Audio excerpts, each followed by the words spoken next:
हो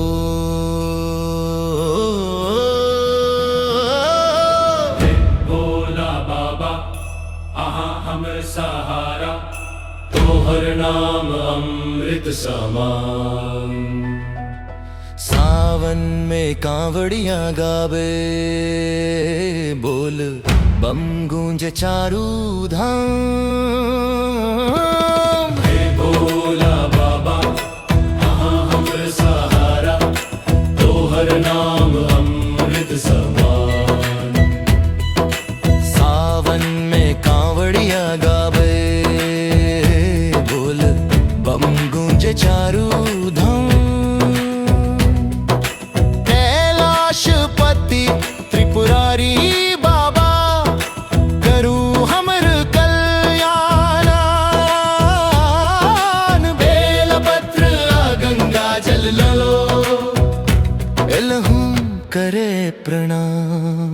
हे भोला बाबा आहा हमर सहारा, तोहर नाम अमृत समान।